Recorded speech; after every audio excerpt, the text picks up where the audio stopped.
Graças ao bom Deus, louvado seja o Senhor. Meus amados, vamos abrir a nossa Bíblia, a palavra do Senhor, em Atos dos Apóstolos, capítulo 12. Atos dos Apóstolos, capítulo 12. Nós vamos ler do versículo 1 ao versículo 11. Eu peço ao Espírito de Deus, que prepare o nosso coração para ouvir a palavra. Você que está em casa também, seja abençoado com esta palavra, em nome do Senhor Jesus. Atos 12, do verso 1 ao verso 11. Posso ler?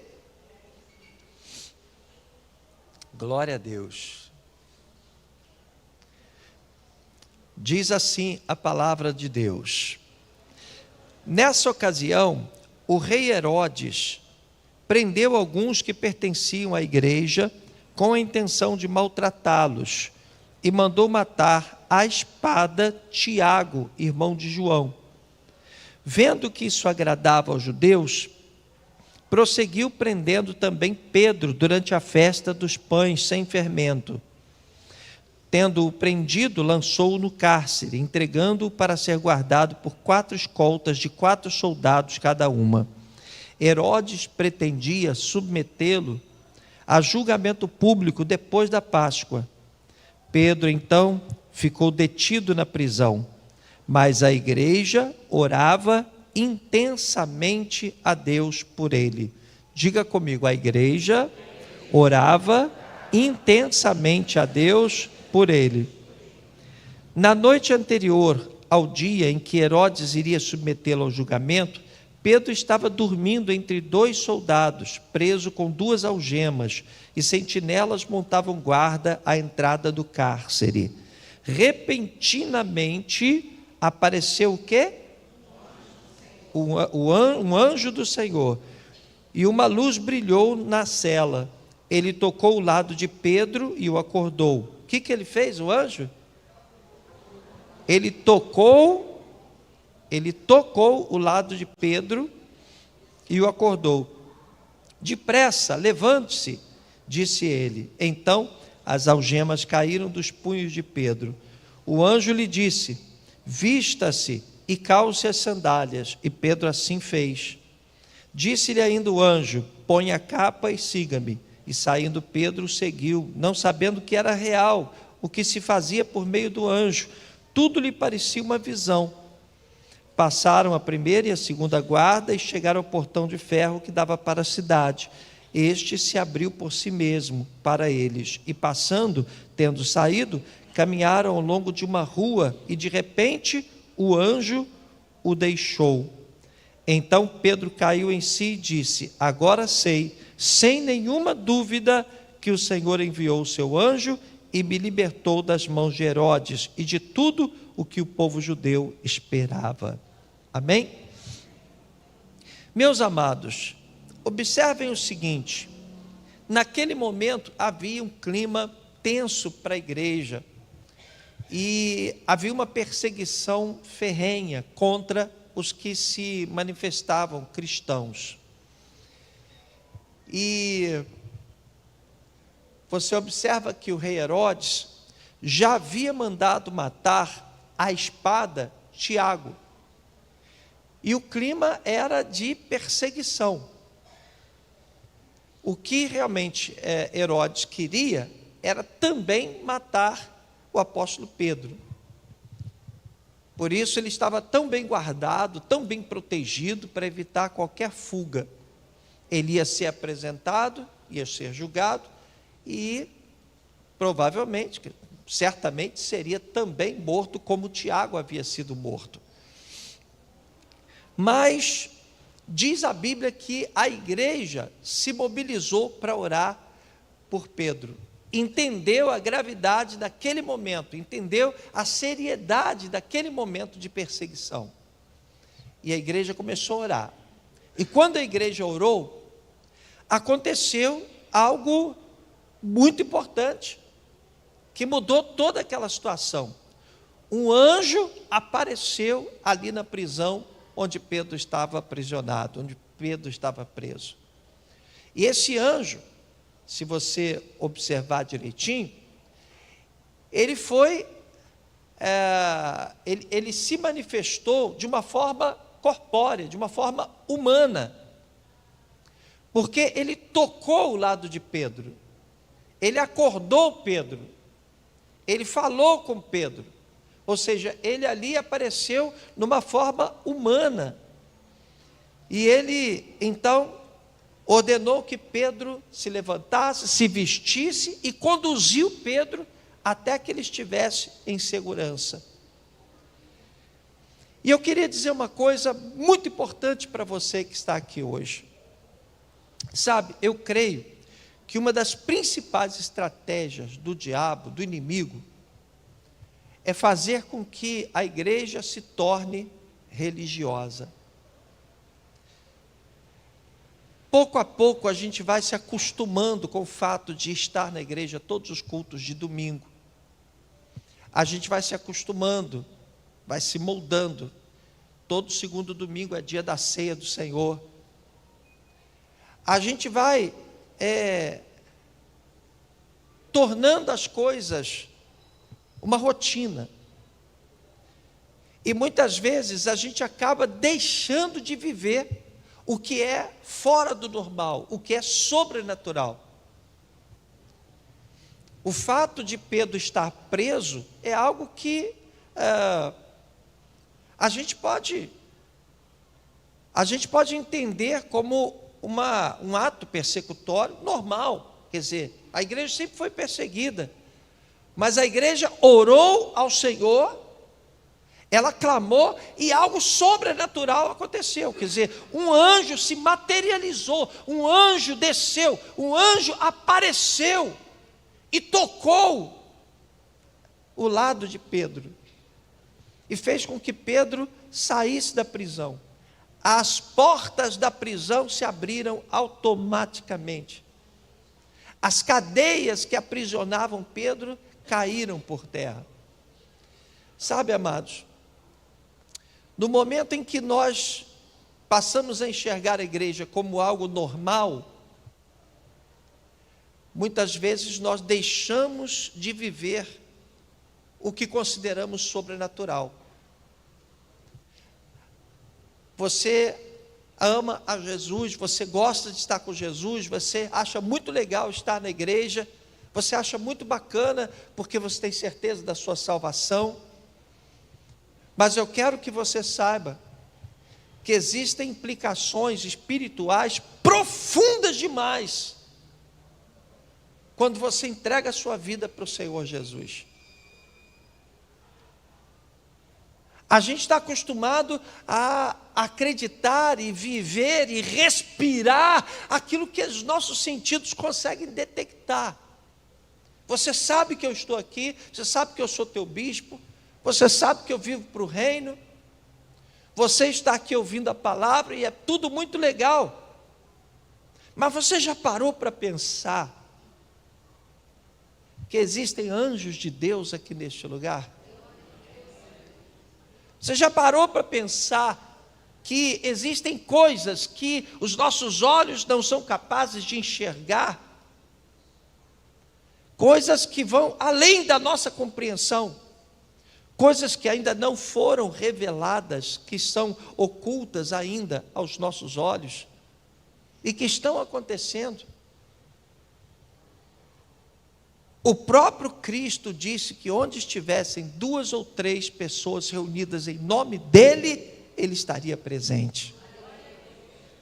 Você já parou para pensar que Yeshua HaMashiach, o Senhor dos senhores, o Rei de todos os reis, aquele que era, que é e será eternamente Senhor, ele está aqui. Ele está aqui. Você já parou para pensar nisso? E muitas vezes a gente vem ao culto, poxa, o culto foi legal, a gente vai embora e a gente não se dá conta das implicações espirituais que existe cada vez que nós estamos aqui louvando, buscando, cultuando ao Senhor. Cada vez que nós oramos, eu falo muito isso para as bispas, para minha mãe, a bispa Nazi, sobre o jejum que é feito aqui às quintas-feiras pela manhã. Às vezes tem pouquinha gente, são poucas pessoas. Nem todo mundo pode estar aqui na quinta-feira de manhã, né? Mas que efeito espiritual tem quando aqueles joelhos se dobram aqui? Quando aquelas mulheres e pessoas que estão aqui numa quinta-feira fazem um jejum pela igreja, como eu me sinto abençoado, como você é abençoado, mesmo sem saber que tem alguém que está aqui chorando por você de joelho dobrado, clamando pela sua vida. E quando a igreja se mobilizou para orar por Pedro, então esse sobrenatural apareceu. O anjo do Senhor apareceu, e apareceu numa forma humana. Eu queria que você abrisse a sua Bíblia agora em João, capítulo 20, Evangelho de João, um pouquinho antes, Evangelho de João, capítulo 20, a gente vai ler do verso 11 ao verso 13. Foi quando Jesus, né, foi sepultado, que ele ressuscitou e tal. Aí as mulheres chegaram lá para ver o túmulo e tal. Olha o que aconteceu. Nós vamos ler do verso 11 ao 13. Maria, porém, ficou à entrada do sepulcro, chorando. Enquanto chorava, curvou-se para olhar dentro do sepulcro. E o que ela viu? 2 anjos, vestidos de branco, sentados onde estivera o corpo de Jesus, um à cabeceira e outro aos pés. Eles lhe perguntaram: mulher, por que você está aqui? Por que você está chorando? Levaram embora o meu Senhor, respondeu ela. Ela conversou com o anjo, e não sei onde o puseram, né? Então você observa que naquele momento de angústia daquela mulher, ela olhava e ali estava um anjo, e era um anjo, estava ali fisicamente, estava ali como um ser humano, e conversou com ela, né? Você observa que existem muitos mistérios. Abra agora em Gênesis capítulo 19. Também temos uma história interessante sobre os anjos, né? Verso 19, a gente vai ler do versículo 1 ao versículo 3. Olha só o que está narrado aqui na Bíblia Sagrada. Gênesis capítulo 19, acharam?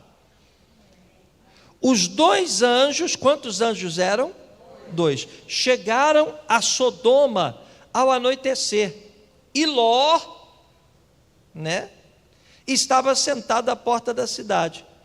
Quando os avistou, levantou-se e foi recebê-los. Ou seja, eles estavam, anjos do Senhor, chegando como seres humanos, com corpos humanos, estavam chegando à cidade de Sodoma. E Ló, quando os viu, então, foi recebê-los.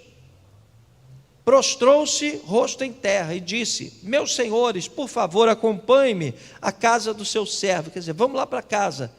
Lá poderão lavar os pés. Anjo lavando os pés, ou seja, eles eram físicos. Lá poderão lavar os pés, passar a noite e pela manhã seguir caminho. Não passaremos a noite na praça. Não, passaremos a noite na praça, disseram eles, né? Mas ele insistiu, Ló insistiu, tanto com eles que finalmente o acompanharam e entraram em sua casa. Ló mandou preparar-lhes uma refeição e assar pão sem fermento, e eles comeram. Veja bem, o que Ló fez? Mandou preparar uma refeição para quem? Para os 2 anjos. E o que eles fizeram? Eles comeram, ou seja, eles estavam ali como anjos, mas se apresentavam como humanos. Interessante isso, muito interessante. Eu estou tentando mostrar para você que existem muitos mistérios que nós desconhecemos. Com relação aos anjos, por exemplo, os anjos existem para cumprir determinados propósitos. nós não devemos adorá-los, nós não devemos cultuá-los, mas eles atuam como mensageiros de Deus para cumprir propósitos específicos. E a Bíblia está cheia de aparições de anjos, de ponta a ponta. Anjos que se manifestaram trazendo uma resposta, trazendo uma solução, enfim. Nós temos uma certa hierarquia entre os anjos. Primeiro existem os anjos comuns, que são mensageiros. Biblicamente, esses anjos, eles são usados para trazer uma mensagem para alguém. Nós temos como exemplo o anjo Gabriel. A Bíblia inteira só apresenta 2 nomes de anjo, um anjo e um arcanjo, é o Gabriel e Miguel. Miguel é o arcanjo. Gabriel é o mensageiro. Querubim, a Bíblia diz que os querubins são sentinelas, são guardiões. Deus estabeleceu os querubins para guardarem alguma coisa. Foram os querubins que ficaram guardando a entrada, né, do Éden, para que não mais o ser humano pudesse comer da árvore da vida. Arcanjo, os arcanjos são líderes de exércitos de anjos, né? Então nós temos os anjos, temos os querubins, que são sentinelas, temos os arcanjos, que lideram exércitos de anjos. Nós temos como arcanjo, o único nome que a Bíblia apresenta é Miguel, né? Miguel era um arcanjo. E por fim nós temos os serafins, né? São seres espirituais. Os serafins, eles ficam constantemente louvando, adorando a Deus. A função deles é adorar, é estar sempre adorando a Deus. Então, quando a gente vive pela fé, quando você vive pela fé, você tem que entender que a nossa fé não está restrita ao que acontece aqui e agora, diante dos nossos olhos. A nossa fé, ela vai além, ela envolve mistérios, ela envolve coisas grandiosas demais, ela envolve seres celestiais, que a gente não tem nem ideia, a gente não sabe exatamente como são mistérios, e muitas vezes a gente, talvez pela rotina do dia a dia, a gente tem essa tendência a abraçar somente o que é natural, e aos poucos a igreja vai vivendo cada dia menos o sobrenatural. Eu estou falando isso para vocês, por quê? Porque eu creio numa igreja que é guardada por anjos. Eu creio numa igreja que tem experiências profundas com o Senhor. Eu creio que quando a gente busca, o Senhor disse: buscar-me-eis e me achareis, quando me buscares de todo o coração. Quando você busca, de fato, você começa a ver, a vislumbrar um pouquinho desses mistérios. Eu me lembro de uma vez que eu cismei que eu queria ver a face do Senhor. Eu estava estudando direito na época, e eu me lembro que eu estudava até de madrugada aqueles livros, né, de direito enormes assim, né?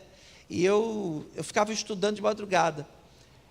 E eu, para não dormir, porque eu tinha muito sono, eu ficava andando.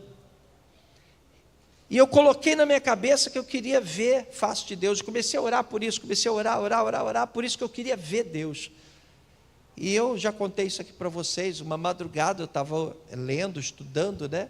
Tinha provas, um período de provas. E eu me lembro que eu larguei o livro e falei: agora eu vou ver a face de Deus. E comecei a orar. Senhor, eu quero ver a tua face. Eu sou justificado.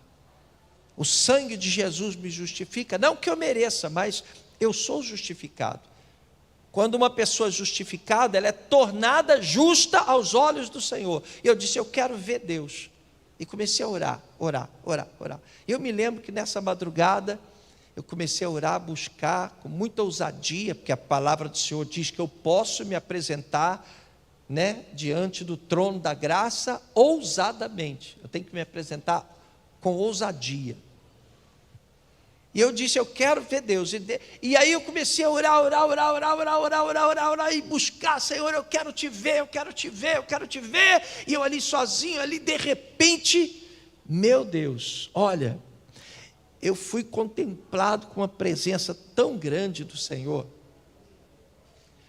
mas tão grande, era como se eu fosse mesmo ver Deus. E a glória de Deus foi tão grande naquela madrugada, que eu nunca mais me esqueci, que as minhas pernas se afrouxaram, e eu caí no chão de joelhos, e no momento de desespero, eu falei, Senhor, chega, eu não posso contemplar a tua face. E eu entendi que há tanto que nós temos que buscar, e muitas vezes não buscamos. Há tantas experiências que nós podemos ter, mas nós não temos. A gente fica tão aquém. Eu me lembro de um caso que estava a pastora Ana, ainda muito novinha, claro, isso foi há muitos anos atrás. Estava ela e eu acho que a minha irmã, né? E também fizeram algo parecido, começaram a orar e desafiar, e queriam ver Deus, e as duas chegaram a cair pelo chão de tanta glória, de tanta manifestação do poder de Deus, sabe? O que eu quero dizer para vocês é que muitas vezes a gente está vivendo muito na superfície, e isso explica muitas vezes o bispo chegar aqui, ou os pastores, e dizerem, olha, vamos fazer isso, vamos fazer aquilo, e a gente tem tanta dificuldade de mobilizar as pessoas, a gente tem tanta dificuldade de pregar a palavra, a gente tem tanta dificuldade de conduzir o rebanho ao propósito do Senhor. E por que isso acontece? Porque a gente vive muito no natural. Um dia alguém disse para mim assim, eu não consigo falar de Jesus para minha família, eu não consigo, ninguém quer nada com Jesus, eu tento, mas ninguém quer nada. E na mesma hora aquilo começou a queimar no meu peito, eu comecei a pensar, como assim ninguém quer nada?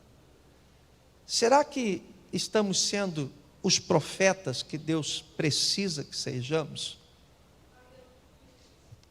Será que nós estamos sendo os profetas que vão revolucionar o mundo? Ou a igreja que é o sal da terra, que é a luz do mundo?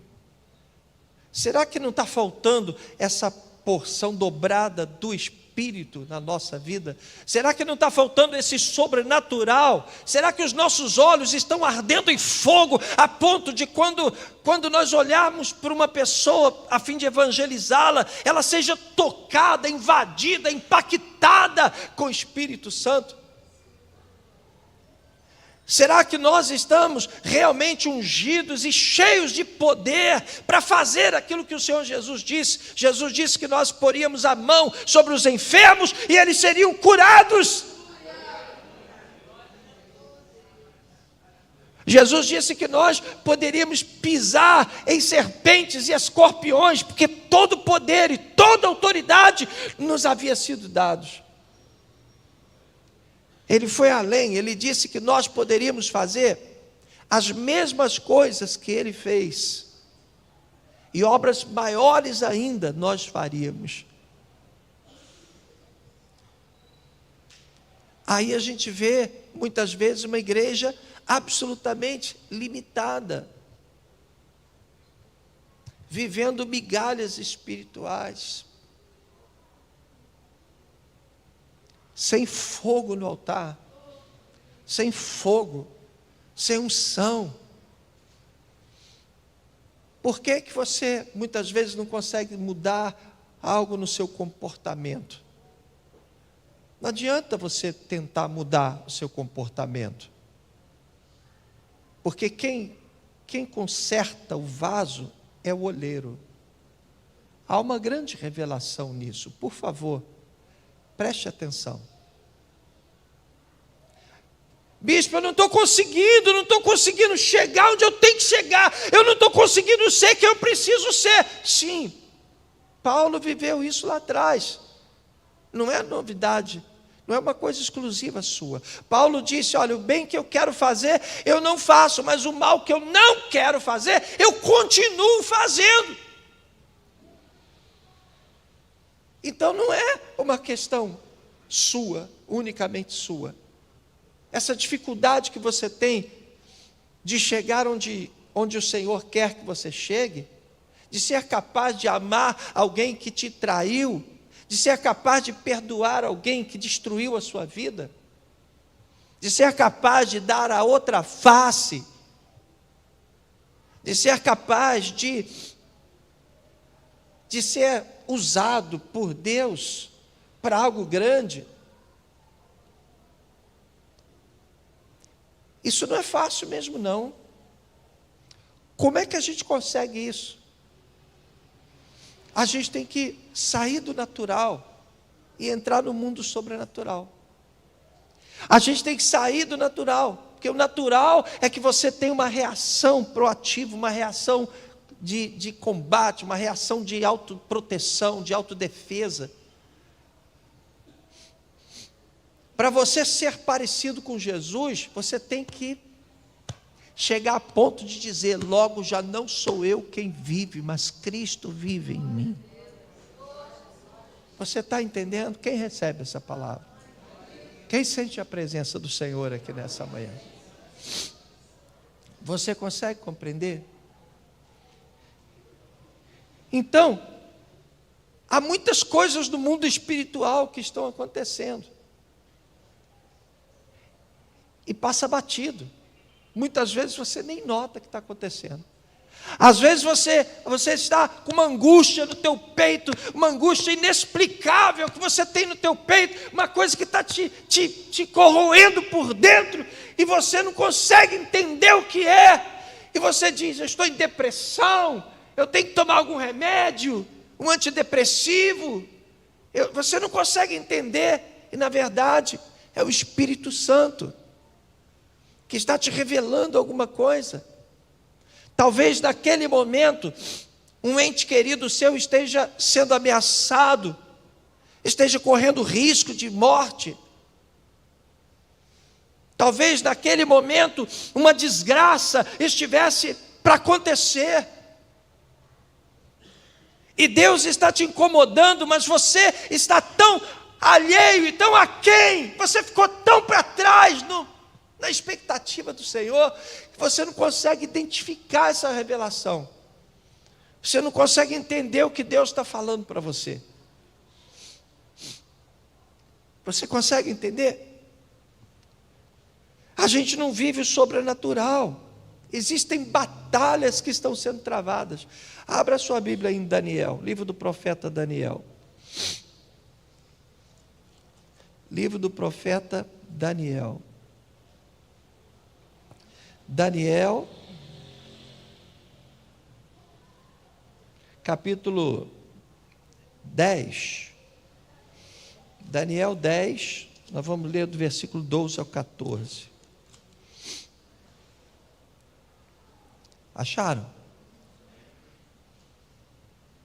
Daniel, capítulo 10, do verso 12 ao 14. Olha o que está escrito aqui, para você entender o que o bicho está falando.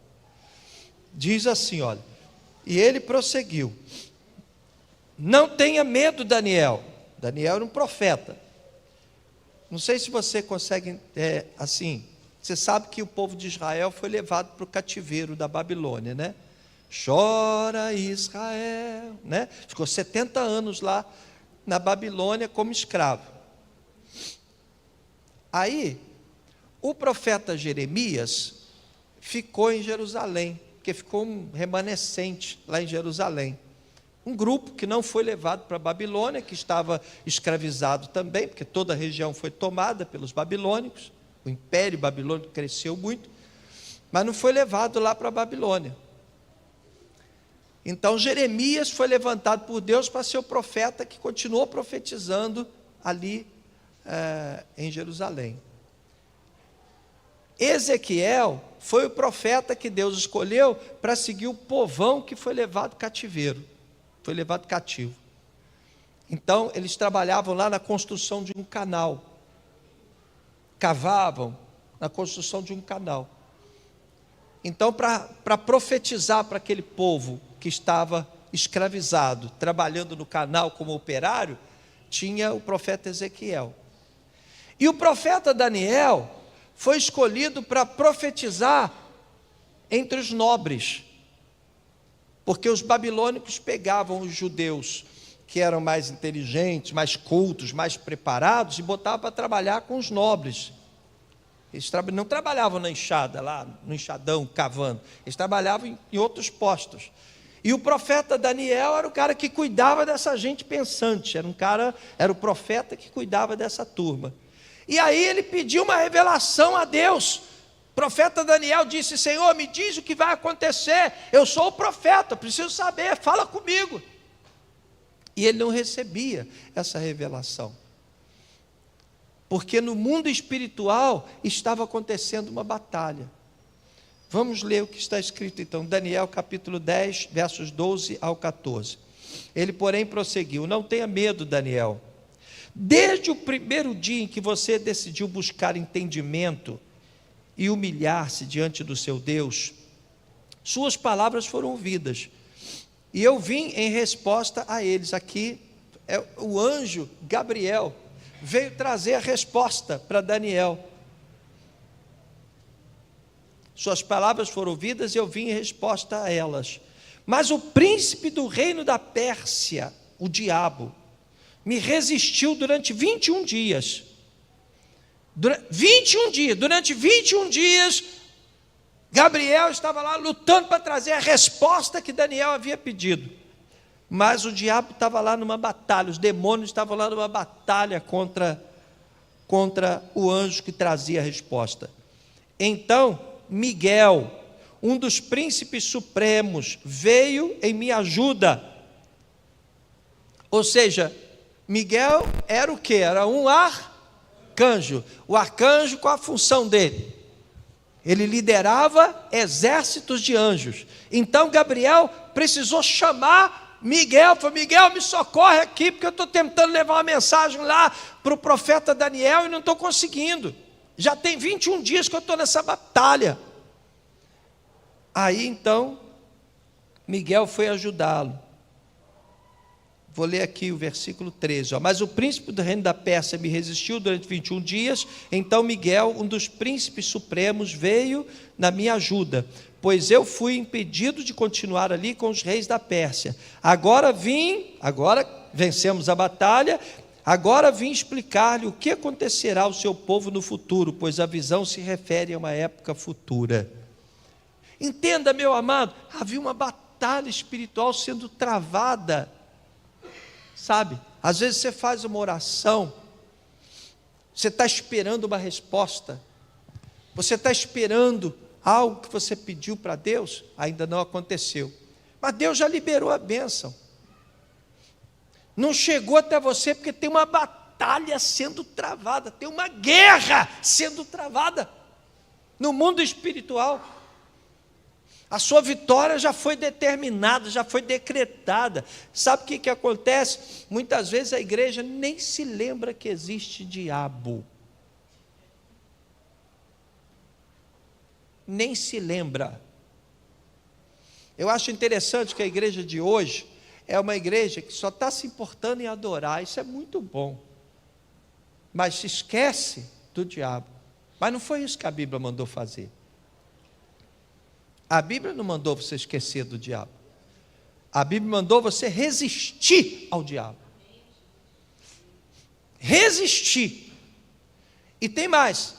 O apóstolo Paulo disse que nós não podemos ignorar as maquinações do diabo. Ou seja, ele está sempre maquinando contra você. Ele está sempre planejando. Você está fazendo planos para 2025, ele já está planejando também o mal contra você em 2025. ele já está estudando uma maneira de derrotar você em 2025. Ele já está pensando numa maneira de destruir a sua casa, a sua família, seu casamento, seus sonhos, seus negócios, suas finanças, sua saúde.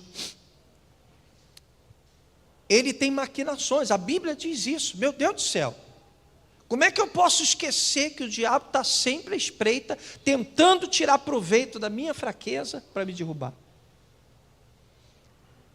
Você consegue entender isso?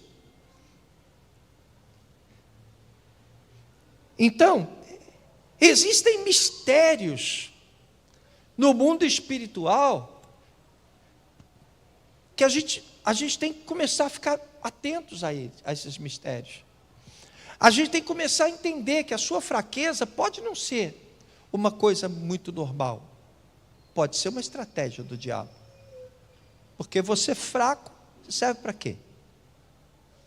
Para que serve o sal que não salga, que não tempera? Jesus disse que é para ser pisado.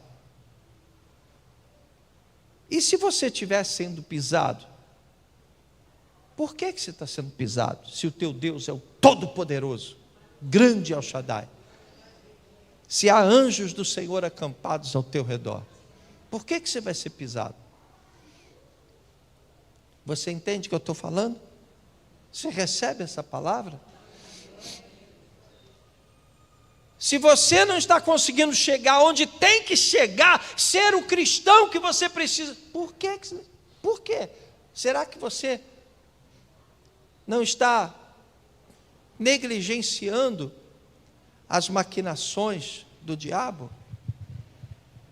De repente, alguém que o diabo colocou do teu lado para te atrapalhar, para desvirtuar a sua fé, para te enfraquecer, você não está percebendo. É um amigo, é uma pessoa que Deus colocou que o diabo colocou do teu lado para te enfraquecer, para te tornar vulnerável. É isso que a gente chama de estratégia, de maquinação. É isso que Paulo está dizendo, cuidado, olha, a gente não pode ignorar as maquinações do diabo. Porque você sabe, o que Deus quer fazer através da sua vida é forte, é grande demais.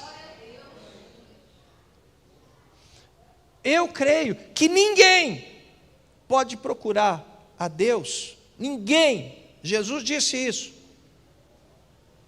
Jesus deixou isso bem claro, que todo mundo que vai até Ele é porque foi a vontade do Pai.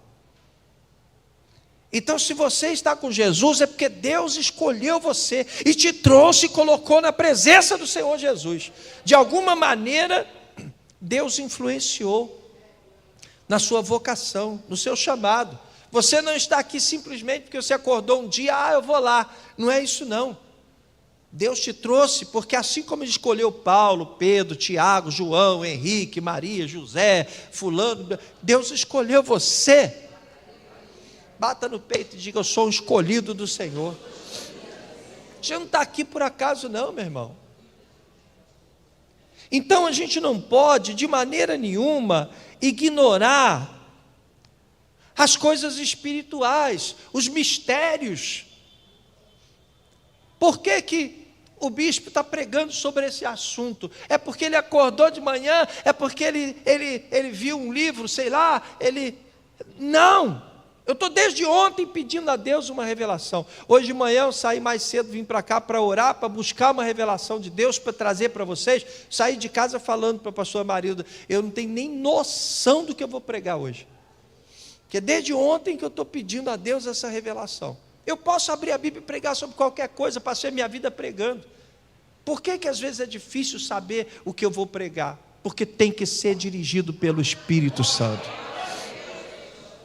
Há um mistério nisso.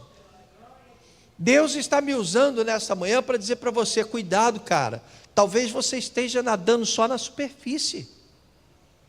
Talvez você ainda não tenha entendido a profundidade da sua relação com o Senhor. Talvez você não tenha entendido ainda que o que Deus quer fazer na sua vida é tão grande, é tão grande, é tão grande, que você tem que vencer etapas. Você tem que, melhorar a sua comunhão, melhorar a sua intimidade. mas eu sou um pecador. Pois é, esquece isso. Vai cuidar da sua comunhão com Deus, porque quando vier a força do Senhor, é Ele que vai mudar a sua vida. Eu aprendi isso. É o oleiro que conserta o barro. Jesus disse: pode o barro consertar sozinho? Às vezes a gente não consegue se consertar porque você fica tentando se consertar. Eu não consigo parar de fumar. Eu não consigo parar de fumar. É muito comum a gente ouvir isso, né? Eu não consigo parar de fumar. Nunca vai conseguir. É difícil demais. Eu nunca fumei. Até tentei fumar, mas não consegui, não gostei. Graças a Deus.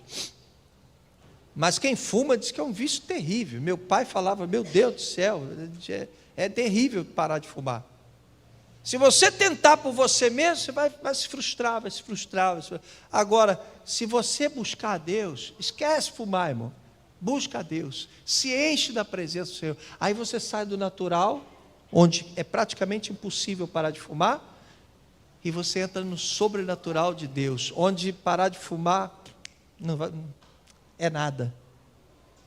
Aí a gente entende as palavras de Paulo. Paulo disse: olha, tudo que era importante para mim agora virou, fala comigo, cocô.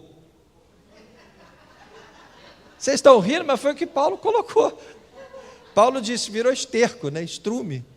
O que é estrume?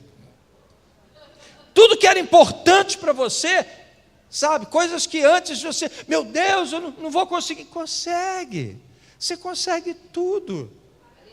Eu não vou conseguir mudar a minha maneira de pensar. Muda, se você estiver na presença do Senhor, muda tudo, muda seu caráter, muda sua personalidade, até teu temperamento muda. Quem era brigão deixa de ser brigão, quem era orgulhoso deixa de ser orgulhoso, quem era trapaceiro deixa de ser trapaceiro, quem era mentiroso deixa de ser mentiroso, sabe? Quando o Espírito Santo entra na sua vida, tudo vai mudando, e vai mudando de dentro para, faz assim, de dentro para fora. Qual o problema da igreja? Às vezes a igreja quer mudar de fora para dentro, aí não muda, aí é uma frustração danada, entendeu? Qual a melhor maneira de você vencer a carnalidade? Fortalecendo o Espírito. Eu não quero ser carnal, mas nós somos carnais, nós somos carne. A única forma que você tem de não ser carnal é fortalecer o espiritual, é você priorizar o espiritual. Aí o carnal vai morrendo, vai se subjugando. Você está entendendo? Então, nós precisamos entender, sabe, que há mistérios que nos rodeiam, há mistérios, há anjos, há demônios. Você já deve ter ouvido falar sobre crianças que enxergam alguma coisa, as crianças ficam, você olha, não tem nada, mas talvez alguns aqui já tenham visto alguma coisa sobrenatural, talvez você já tenha ouvido alguma coisa sobrenatural. Eu já ouvi anjos rindo na minha sala, falei, pô, esses anjos são estrambelhados, me acordaram. Anjos rindo e brincando na minha sala. Eu levantei e fui olhar na janela. Falei, da onde está vindo isso? Depois que eu tive discernimento, falei, são anjos do Senhor que estão aqui dentro da minha casa, me protegendo, me guardando. Você entende? Talvez você já tenha visto alguém que chegou para te ajudar, e aí você pensa que foi alguém, que foi um ser humano ali. Não era, era um anjo em forma de gente. Já contei alguns casos aqui para vocês, de experiências que eu mesmo vivi, a pastora Marilda viveu. Anjos, há coisas espirituais, há coisas misteriosas que a gente não entende. Você vê o que aconteceu com Balaão. Balaão queria amaldiçoar o povo de Deus. Eu falo para vocês, nunca abra a boca para falar contra o povo de Israel. Ouça a voz do teu profeta. Não entra, não embarca nessa de falar mal do povo de Israel. O povo de Israel é um povo abençoado. Balaão queria amaldiçoar o povo de Israel. Aí Deus disse, como é que você pode abençoar o povo que eu abençoei? Como é que você pode amaldiçoar o povo que eu abençoei? Aí ele pegou e montou na jumenta dele lá e foi lá. O que aconteceu? O anjo apareceu para a jumenta. Ele não viu o anjo, mas a jumenta via o anjo. A jumenta começou a esfregar ele na parede, não queria passar, porque o anjo colocou num lugar estreito que não dava para a jumenta passar. E ele não via a jumenta, aliás, ele não viu o anjo, mas a jumenta via. Às vezes o seu cachorro está em casa e fica lá, toda a vida latindo lá. Engraçado, aí você olha, não vê nada, e o cachorro está lá, aí ele se assustou com alguma coisa. Quer dizer, você naturaliza as coisas. Mas às vezes o cachorro está enxergando ali alguma coisa que você não está enxergando. Você entende? Mistérios de Deus, mistérios.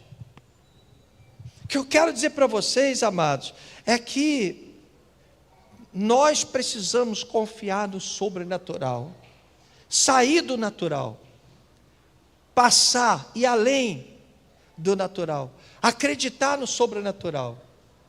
Você tem que levantar a mão dentro da sua casa e profetizar algo que é sobrenatural.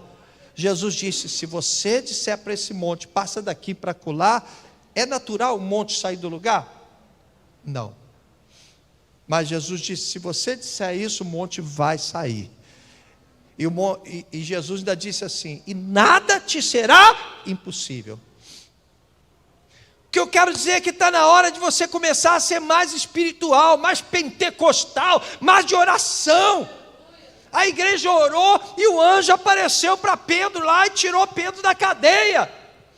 Se você começar a orar, e a orar, e a orar, e buscar, e querer fazer voto com Deus, e começar a se fortalecer espiritualmente, tudo que é fraqueza na sua vida vai cessar. As doenças vão abandonar o seu corpo. A miséria vai abandonar a sua conta bancária. Se você começar a clamar, vai acontecer o sobrenatural de Deus. Eu me lembro quando a igreja começou, a gente não tinha dinheiro para nada, era uma dureza só, a gente viveu do sobrenatural. Quantas e quantas vezes a gente tinha uma conta para pagar, muito alta, e a gente orava, Senhor, Senhor. Aí a bispa Iraci chegava lá na igreja, a bispa chegava lá e falava assim, irmão, eu não sei porquê, apareceu um dinheiro na minha conta. Aí a gente ia ver, confirma com ela vai dizer, a gente ia ver, ninguém da classe dela tinha recebido, ninguém, nenhuma dentista lá, que ela era dentista, né?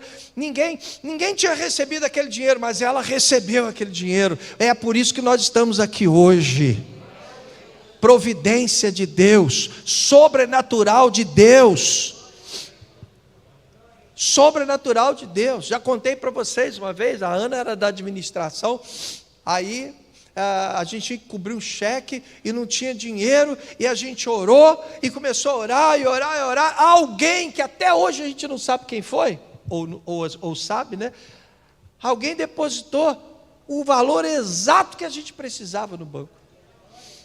Você pode glorificar o Senhor?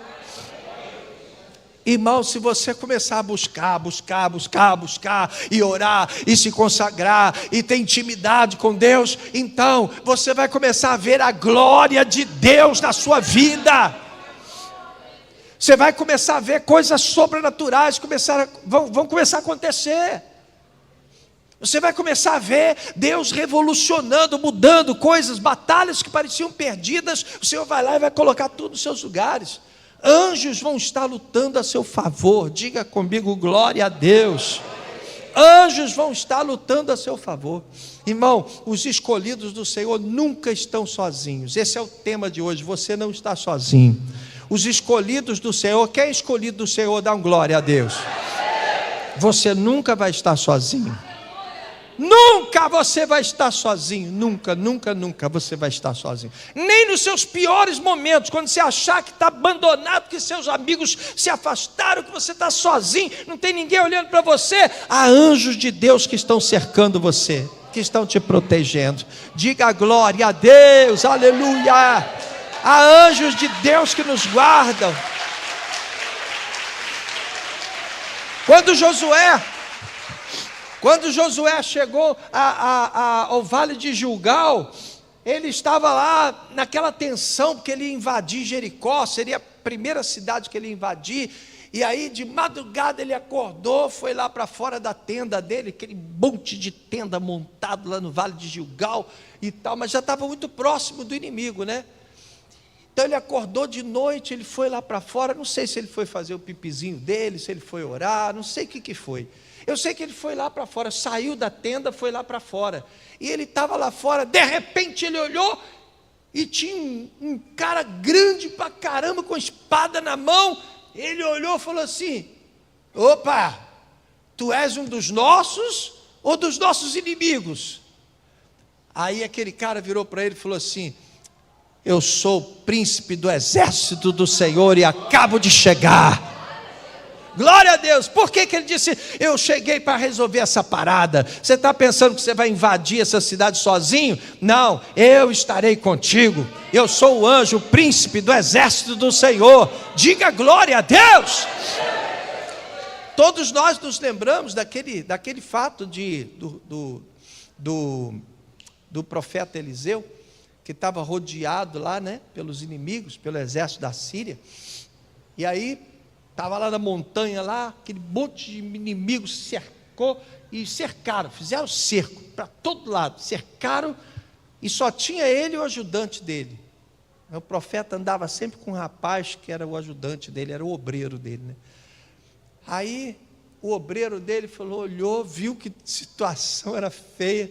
Aí o obreiro dele falou assim: ih, profeta, estamos lascados, agora lascou-se, nós estamos cercados, olha aí, ó, não tem para onde fugir agora. Aí o profeta disse: Senhor, abra os olhos desse moço. O profeta disse para ele: olha, os que estão conosco são muito mais do que esses que estão nos cercando. O moço não podia ver, né? E o profeta disse: abra os olhos. Quando abriu, aquele carruagem de fogo ao redor do profeta. Você pensa que essas carruagens estão só ao redor do profeta? Não, você é o profeta hoje. Há carruagens de fogo que te rodeiam. Diga glória a Deus.